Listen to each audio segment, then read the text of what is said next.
যে আমাৰ এই মানুহখিনিক ডি ভোটাৰ আৰু এফটি কেছৰ পৰা মুক্তি দিব লাগে। দেশী বুলিয়ে নহয়, খিলঞ্জীয়া ইছলাম ধৰ্মী যিকেইটা জনগোষ্ঠী অসমত আছে, আটাইকেইটা জনগোষ্ঠীৰ ডি ভোটাৰ আৰু এফটি কেছবিলাক মই উঠাই ল'ম। এই সন্দেহযুক্ত নাগৰিকৰ যি এটা টেগ লাগিছে কিছুমান মানুহৰ, তাৰ পৰা যাতে আমাক উদ্ধাৰ কৰে আৰু আমাক যাতে প্ৰকৃত খিলঞ্জীয়াৰ মৰ্যাদা সহকাৰে জীয়াই থাকিবলৈ দিয়ে। দেশী জনগোষ্ঠীটোক কেৱল প্ৰাচীনতম নহয়, ই আচলতে খিলঞ্জীয়াই নহয়, ই অসমৰ ভূমিপুত্ৰ। মই দেশী জনগোষ্ঠী মঞ্চৰ কেন্দ্ৰীয় সভাপতি ইছলামুল হক মানৱ।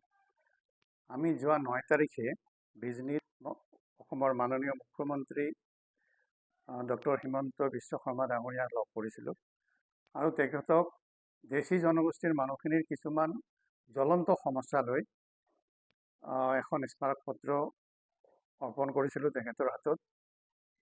ইয়াতে আমি যিকেইটা ইছ্যু সন্নিৱিষ্ট কৰিছোঁ, তাৰ ভিতৰত প্ৰথমটো আছিলে আমাৰ দেশী জনগোষ্ঠীৰ মানুহখিনি খিলঞ্জীয়া হোৱাৰ পিছতো এক বুজন সংখ্যক মানুহ ফৰেনাৰ্ছ ট্ৰিবিউনেলত মোকৰ্দমাত যুঁজিবলগীয়া হৈছে।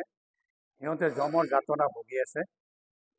আমাৰ এই মানুহখিনি কিমানজন মানুহ এতিয়া বিদেশী ন্যায়াধিকৰণত মোকৰ্দমাত ভুগিবলগীয়া হৈছে, তাৰ আমি এটা লিষ্ট উলিয়াইছোঁ। আমাৰ যিখিনি দেশী অধ্যুষিত যিকেইখন জিলা আছে, জিলাকেইখনৰ পৰা আমি নাম সংগ্ৰহ কৰিছোঁ আৰু আমি পাইছোঁ যে আমাৰ দক্ষিণ হালমাৰা মানকাছৰ, গোৱালপাৰা, ধুবুৰী, বিলাসী, বঙাইগাঁও, চিৰাং, কোকৰাঝাৰ, কামৰূপ ৰুৰেল, এই আটাইকেইখন জিলা মিলি 84জন মানুহ, 84 মানুহ আমাৰ এতিয়া ফৰেনাৰ্ছ ট্ৰিবিউনেলত মোকৰ্দমাত ভুগিবলগীয়া হৈছে। আমি আমাৰ এই মেমৰেণ্ডামত তেখেতক ডিটেইলছ দিছোঁ, যিটো মই আপোনালোকক ক'ব খুজি আছোঁ। চাউথ চালমাৰা মানকেশ্বৰত 2জন আছে, গোৱালপাৰাত 13জন, বঙাইগাঁৱত 8জন, চিৰাঙত 10জন, ধুবুৰী 10জন, কোকৰাঝাৰত 8জন আৰু কামৰূপ ৰুৰেলত 33জন আমাৰ দেশী মানুহ এতিয়া মোকৰ্দমাত ভুগিবলগীয়া হৈ আছে বিদেশী ন্যায়াধিকৰণত। তাৰোপৰি এক বুজন সংখ্যক মানুহ দেশী জনগোষ্ঠীৰ খিলঞ্জীয়া হোৱাৰ উপৰিও তেওঁলোক এতিয়া ডি ভোটাৰ হৈ আছে। এই ডি ভোটাৰ হোৱা মানুহৰ সংখ্যা আমি এতিয়ালৈকে পোৱা তথ্যমতে বিভিন্ন জিলাত সৰ্বমুঠ 124জন আছে। তাৰে দক্ষিণ হালমাৰা মানকেশ্বৰ জিলাত 54জন, গোৱালপাৰাত 24জন, চিৰাঙত 36জন, ধুবুৰীত 10জন আছে।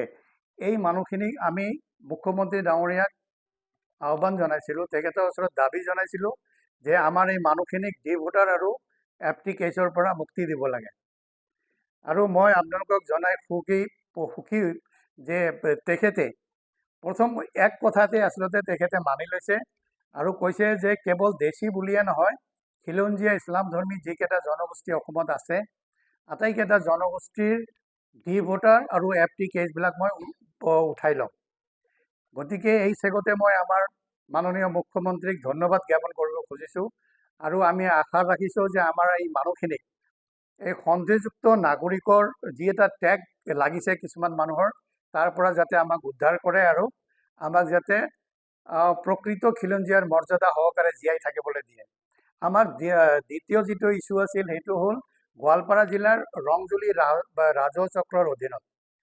ৰংজুলি ৰাজহ চক্ৰৰ অধীনত কানকাটা পাৰ্ট 1 ৰেভিনিউ ভিলেজ এখন আছে। সেই ভিলেজখনত, সেই গাঁওখনত 94টা পৰিয়াল আছে আমাৰ দেশী জনগোষ্ঠীৰ।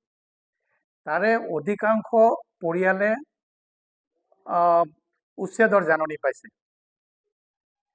উচ্ছেদৰ জাননী পোৱাৰ কাৰণটো হ'ল যে সেই মাটিখিনি ভিজিআৰ বুলি গভৰ্ণমেণ্টে মাৰ্ক কৰিছে।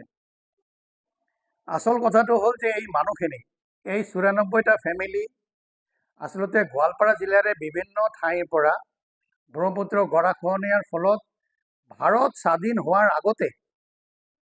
স্বাধীন হোৱাৰ আগতে আহি সেইখিনি ঠাইত সিহঁতে বসতি কৰিবলৈ লৈছে। আটাইকেইঘৰ মানুহৰ 1951ৰ NRCত নাম আছে তেওঁলোকৰ পূৰ্বপুৰুষৰ, আৰু সেই ঠাইতে কৰা নাম। গতিকে এই মানুহখিনি আচলতে ভাৰত স্বাধীন হোৱাৰ আগতে অহা মানুহ। ইয়াৰ পিছত আজিৰ পৰা কেইবছৰমান আগতে আচলতে চৰকাৰে এই ঠাইখিনিক ভিজিয়াৰ কৰি লৈছে। গতিকে আমি আমাৰ মাননীয় মুখ্যমন্ত্ৰীক এইটো লৈ পেলাই আবেদন জনাইছিলোঁ আমাৰ স্মাৰক পত্ৰৰ যোগেদি যে আমাক এই মানুহখিনিক উচ্ছেদ কৰিব নালাগে আৰু উচ্ছেদ নকৰি এই মানুহখিনিক আচলতে মাটিৰ পট্টা প্ৰদান কৰিব লাগে। মই আপোনালোকক জনাবলৈ পাই সুখী যে মাননীয় মুখ্যমন্ত্ৰী মহোদয়ে এই মানুহখিনিক উচ্ছেদ কৰা নহয় বুলি স্পষ্ট প্ৰতিশ্ৰুতি দিছে আৰু বাকী যিখিনি প্ৰয়োজনীয় কাম সেইখিনি কৰিব বুলি আমাক কথা দিছে। ইয়াৰ উপৰিও গোৱালপাৰা জিলাৰ বালিজানা আঞ্চলিকৰ বালিজানা ৰাজহ চক্ৰৰ অধীনত আৰু ধুবুৰী জিলাৰ গৌৰীপুৰ ৰাজহ চক্ৰৰ অধীনত কিছু ম্যাদী পট্টা থকা দেশী মানুহৰ মাটি চৰকাৰে অধিগ্ৰহণ কৰিব খুজিছে। আমি এই বিষয় লৈও আমাৰ মুখ্যমন্ত্ৰী মহোদয়ক স্মাৰক পত্ৰ প্ৰদান কৰিছোঁ আৰু মুখ্যমন্ত্ৰী মহোদয়ে আমাক পজিটিভ কথা জনাইছে। এডমিনিষ্ট্ৰেশ্যনৰ লগত আলোচনা হ'ব, যিহেতু মানুহখিনি ম্যাদী পট্টা মাটি আছে অলৰেডি, গতিকে ইমান চিন্তা কৰিব লগা নাই বুলি আমাক কৈছে। মই অৱশেষত আমাৰ ৰাইজক, আমাৰ দেশী জনগোষ্ঠীৰ মানুহ আৰু গোটেই অসমবাসীক জনাব খুজিছোঁ যে আমাৰ এই দেশী জনগোষ্ঠীটোক কেৱল প্ৰাচীনতম নহয়, ই আচলতে খিলঞ্জীয়াই নহয়, ই অসমৰ ভূমিপুত্ৰ। আৰু অসম চৰকাৰে ইতিমধ্যে দেশী জনগোষ্ঠীৰ মানুহখিনিক অসমৰ খিলঞ্জীয়া বুলি স্বীকৃতি প্ৰদান কৰিছে। গতিকে আমি বিচাৰিছোঁ যে অসম চৰকাৰে, মাননীয় মুখ্যমন্ত্ৰী মহোদয়ে আমাক প্ৰকৃত খিলঞ্জীয়াৰ মৰ্যাদা সহকাৰে জীয়াই থকাৰ বাট মুকলি কৰিব। Stay informed, stay ahead. News NE 365.